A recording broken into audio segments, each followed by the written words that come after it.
Die cutting machines are not cheap. So when Amazon has a bunch of them at a fraction of the price that promise to do the exact same thing, you have to wonder, are they actually worth it? Today, I'm testing budget-friendly mini die cutting machines, so you don't have to. Welcome to Marvelous Minis. If this is your first time here, this is the series where I'm testing every single mini die cutting machine I can find and ranking them, because ranking things is fun. Every machine gets scored in the same way on performance, price, and practicality, the 3 Ps. And every result goes on to one running leaderboard to find the very best mini die cutting machine for paper crafters. Right now, the Lisa Horton die cutting machine is top of our leaderboard. And today, we'll learn if either of these budget options can come anywhere near it. If you missed any of the previous episodes, don't worry, I'll be sure to link those in the description box below. For now, let's get into today's budget-friendly options. This is the Joliv Maker mini die cut and emboss machine. Let's see what comes in the box. Apparently, it's everything you need to start die cutting.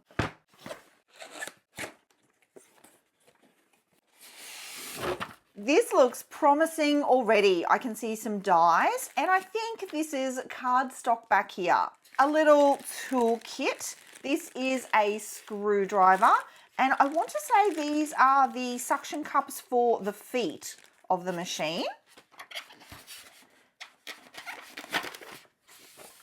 Here's the machine itself, very cute. And then there are 2 plates here. Actually, I think there's 3. Yes, there are 2 B plates and a C plate. The C plate is ever so slightly thicker than the B plates. And that's it. Let's see what's in here. A set of 4 very cute butterfly dies. Installation setups for the suction cups for the bottom. Instructions on how to use the plates themselves. Oh my goodness. And some embossing folders, as well as cardstock. There are several sheets here in lots of different colours. So I do have everything I need to get started die cutting and embossing, and I'm actually really impressed by that. Already this seems like a very good choice for someone who's just getting started. But don't order it yet, because looks can be deceiving. Let's get these suction cups attached to the base. It shouldn't be too hard. So the base of the machine does have these little non-slip feet, but I really do want this to be nice and secure. So I'm going to peel them off and then unscrew this. Gosh, that's in really, really tight. Okay, I cannot get that to unscrew. Let's try this one. No, that's very tight too. I think I need a bigger screwdriver. I think this might be a bit too small. Let me see if I can find one. This one's a little bit bigger, so hopefully, oh, so much better.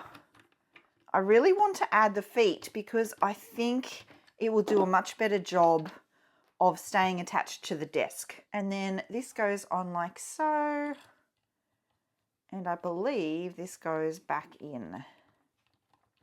There we go, that's 1. That's 2, that's 3, that's 4. So the feet are all on now. Let's test this out. So here's my glass mat, and let's try it on here. Okay, that feels very secure indeed, actually. The first thing I'm noticing is that the side panels actually touch the craft mat. I don't think any of the other machines are designed that way. Normally, these panels are elevated off of the mat, but because these touch the ground, it really helps with the stability of it. Yes, it's wiggling a little bit. There's a bit of movement there, but it is not going anywhere. It is very, very securely on the mat there. I'm actually super impressed with this already. It's time to talk stats. So the feeding slot size is 3 inches and this machine weighs 3 pounds and 6 ounces, so around 1.54 kilograms. At first glance, it is larger than some of the other mini die cutting machines I've already tested, and it certainly is one of the heavier ones at that 1.5 kilo mark. I think it's time to test the Joliv Maker machine out. Okay, it is time to get crafty, purely in the name of science, of course. The same 6 tests I run on every machine in this series so that we can truly compare them side by side. I will be testing each machine's die cutting abilities on cardstock, vellum and glitter card, along with their embossing abilities, because I need a machine that does both really well. I need to know if I'm really saving money with these budget-friendly options. Let's jump on in to the dies. I love these. They're butterfly shaped and there are some more detailed ones and then a simple outline. Let's try this one. This one will be good to test because there are some smaller details on the inside there. I am going to use this yellow card that comes with the machine. So this is the test for all of the supplies that come with the machine. And then I'll move on to our control supplies. Even more information on all of the machines I've tested in the series so far is linked below. They are affiliate links, so a big thank you to you for choosing to use them. For the embossing folder, let's try this cute little spring one. I'm not a huge fan of these, but I think it's nice that they were included. Compare this and the inclusions that come with it to the Lisa Horton machine, for an example. Scratch that, I spoke too soon. Just wait till you see what happens next. We'll do the die first. Where's my manual? For the die, so cutting, we need a C plate and a B plate.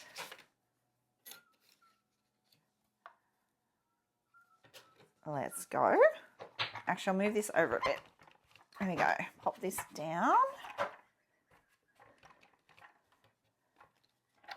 In we go. Very firm, nice.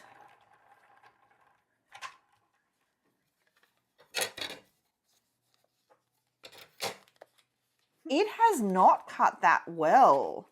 And this is everything that comes in the machine. Okay, let's try 2 passes. I'm using the C plate and the B plate. C plate, B plate.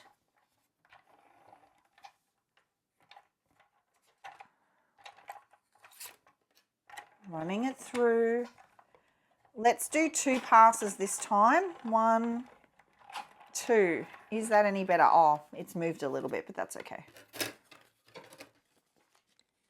No.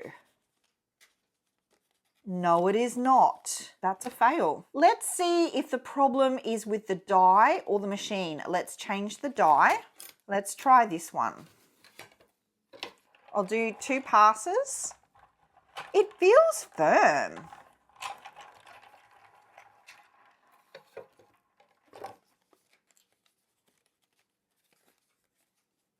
No, it is not doing a good job.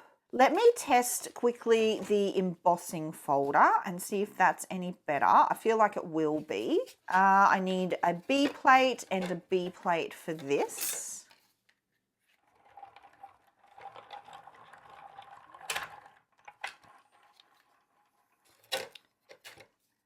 That looks good. Okay, so embossing is fine. Okay, the next test, I need to see how it goes with our control die. And let's see how it goes on our control cardstock as well. But I'm curious, I would also like to test our control die. This is it from Sizzix with the paper that is supplied so that I can see how that goes. Let me do that. I'm not sure exactly what this will tell me, whether it's a paper problem or a machine problem.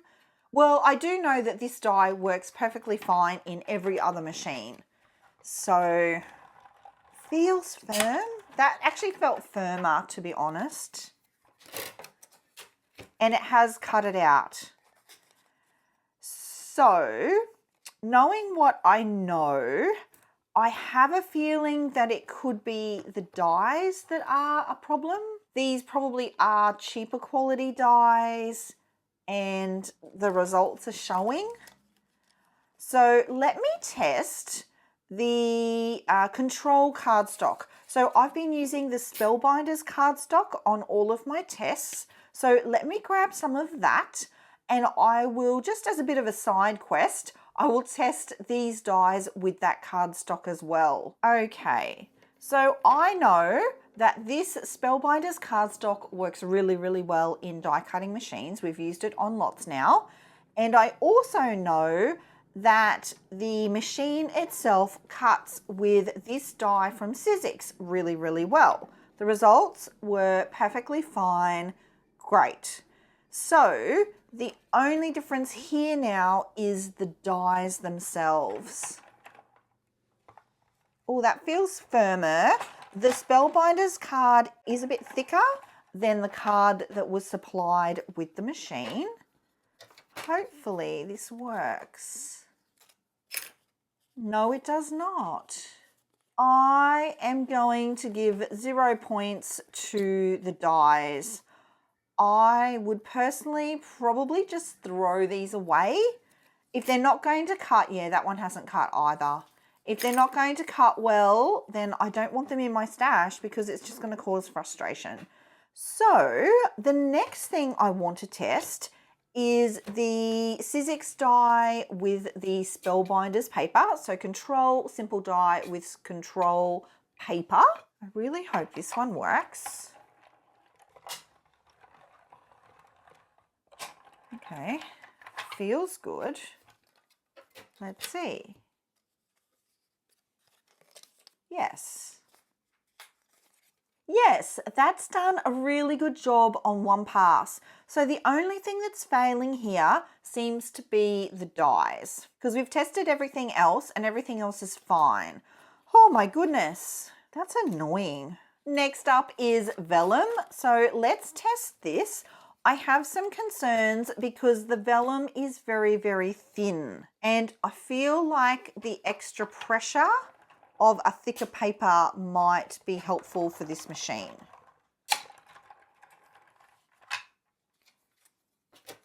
No, worried about nothing. That's worked perfectly. Lovely. Okay, so next up is glitter cardstock. Let's see how this goes just with the B and C plate. This is just one pass because I want to see how it goes with that. It's worked perfectly. It's done a beautiful job.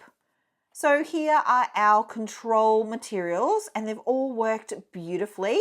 This machine has even die cut that glitter cardstock on just one pass, which is something the Sizzix Sidekick could not do. Next up, I want to test some of the smaller dies that I love and let's just see how they go.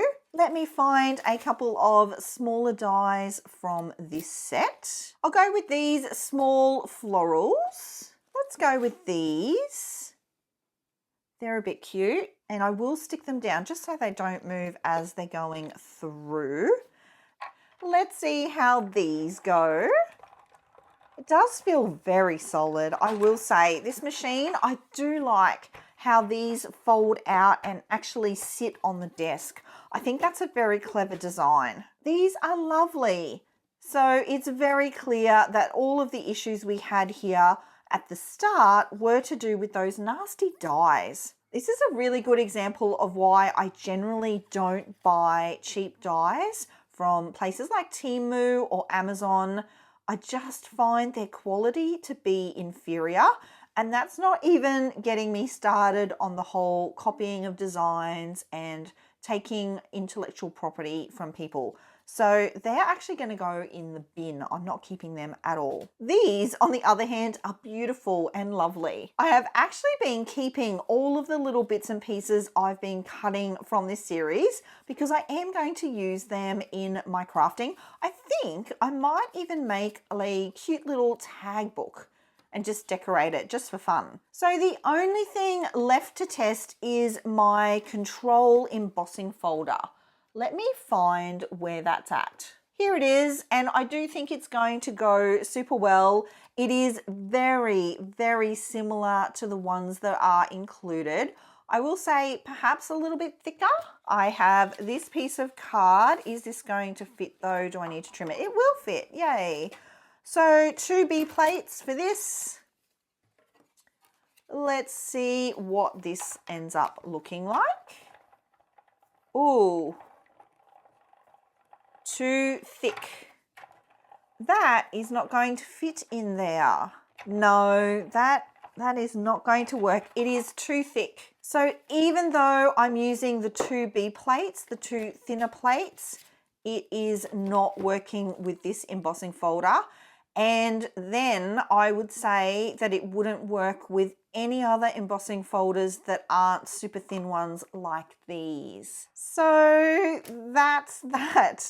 Quite the disappointment, I will say. I had high hopes for this one. Not to worry, I do have one more budget-friendly find to show you. This is the Craft Buddy, another budget-friendly machine. Let's see what comes inside this box. So here's the machine itself, already assembled with its suction cup feet. There's this simple instruction manual, and we have some plates. Just 2 in total, an A plate and a B plate.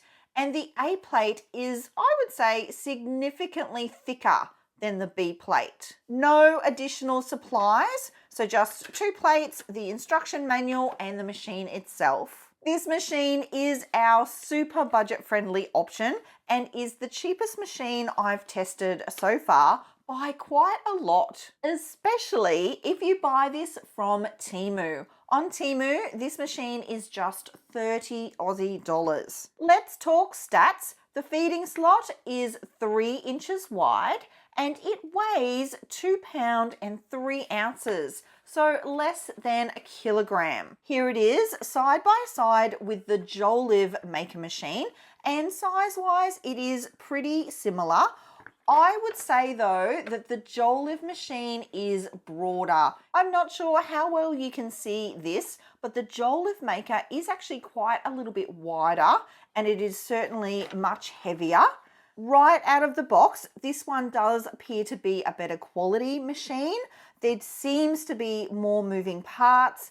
It actually has these side panels that come down to help stabilize the plates as they go through, and this one does not have that. Doesn't mean it won't do a fabulous job, so we'll have to test it out. I've pulled out my glass cutting mat. Let's see how securely this attaches. Very securely, actually. That feels very sturdy. Again, there's a little bit of wiggle room like there was with the Joliv Maker, but I think that is just a result of the suction cups and how they are attached to the machine itself. But that's not going anywhere. That's very secure. So normally I would test the machine with the supplies that it comes with first. But this machine did not come with any extras, and at that $30 price point, I can see why. So let's jump straight on into the control test for this machine. Test number 1 is a standard cardstock. This is from Spellbinders, and I have been using this card for all of the tests so far, along with this very simple die. So we'll run this one through first, and then for the cutting, it says you need the A plate and the B plate. Okay. In we go. Okay. Let's see. Looks good. That's a lovely clean cut and just one pass. So far, so good. The second test is vellum, and this is, yes, the same vellum I've used on all of the previous tests. I'm trying to be a little more scientific with this series than perhaps I have been in the past, just so that our results are very comparable. Another pass. I am noticing I'm having to turn this handle a lot. There we go. Let's see. That was one pass and it's done beautifully. Okay, next is glitter card. This is where it could struggle. So this is the glitter card. It is quite thick and there have been machines that have needed an extra pass. So I'll do one pass first and we'll see. And if it needs the extra one, I'll do that too. Okay. Trying to be careful in case it needs that extra one. It does not. So this little machine has actually cut the glitter cardstock better than the Sizzix Sidekick, which is quite shocking to me actually. That's done a beautiful job, very crisp and all in just the one pass. That's very, very interesting. Next up, I want to test some of these smaller dies. I have been using this one from Spellbinders. I do like these little florals. So let's cut some of those. I've been saving this little piece as well for a leaf. So let me grab that. I will use a little bit of tape for this. And then maybe this for the flowers. That's cute. Let's do that. And we'll see how it goes with these smaller dies. And also a different brand. So these are Sizzix. And the other die I used was, sorry, these are Spellbinders. And the other die I used was Sizzix. It is good to know if the machine will work on multiple brands of dies. And this looks fabulous. That's lovely. Really crisp, perfectly cut out. Same with this smaller one.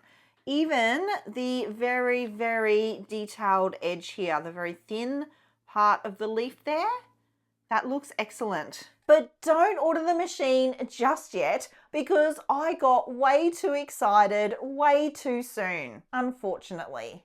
And now this is our last test. This is this same Spellbinders cardstock and an embossing folder from my stash. This one has been kicking around for the longest time ever. I do need to trim this down though because it is slightly wider than the 3 inches I have to work with. So let's try this. I'll put it on one side because I do like that detail on the edge, like so. And I'm guessing it's the same. Actually, let me check. So I do think we've hit a bit of a snag here because this picture shows 2 B plates. So I need a B plate for the top and bottom, and then the embossing folder goes in between, but the packaging only ever included 1 B plate. I will try it with what I have, but I'm worried this might be a bit thick. Yeah, it's too thick. So I can't do this. Let me just double check the box in case I've missed it. Okay, so you can't see this, but even on the box, it says 1 B plate. But then the instructions say I need 2 to be able to emboss. So I cannot emboss with what I have here. So let me test it with this B plate. This is from the other Joliv Maker machine. I'll test it and we'll see for science. No, that's too thick as well. Yes, so you can tell too that this plate is still thicker than this B plate. So I cannot emboss. So maybe there's a way to purchase another B plate, but that would just add to the cost of the machine. Yeah, I'm not happy with that at all, actually. You've got this impression that it embosses. It doesn't actually say that it does here. It just says mini die cutting machine. So maybe this is not an embossing machine. No, but then on the box, it says that you can emboss, but you need the second plate. I don't know. It just feels a little bit icky to me. It's like they're trying to wiggle around the details. Why is there not 2 B plates included? Such a shame because it was doing so well. In terms of die cutting, it's excellent. So I will factor that into my rankings because I don't think it's fair for me to recommend a machine that doesn't come complete. So the tests are done and the results are in, and I can summarize them with just one word: disappointing. These machines were so hard for me to rank because their die cutting performance was vastly different to their embossing performance. If I was just looking for a die cutting machine, then maybe both of these could be options, but I'm not. I'm looking for a machine that does both die cutting and embossing, and on that, both of these machines failed. So because of that, I am actually going to return both of these machines and I can't recommend them. I do think it's still worth ranking them. So here's how they both scored. The Joliv Maker gets 3 out of 5 stars on performance,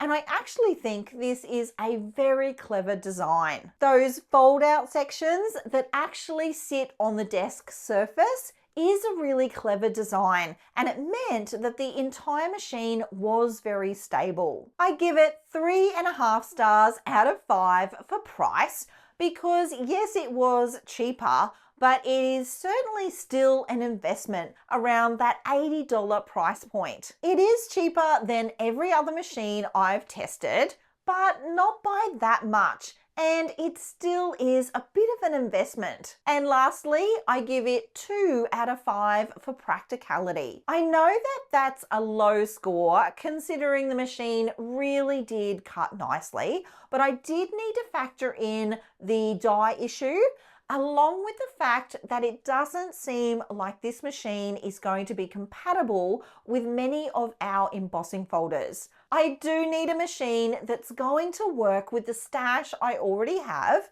and all of the other machines I've tested do that. So that really is a deciding factor, and it's another reason why I just can't recommend this one. If embossing doesn't matter to you, then this machine still could be an option.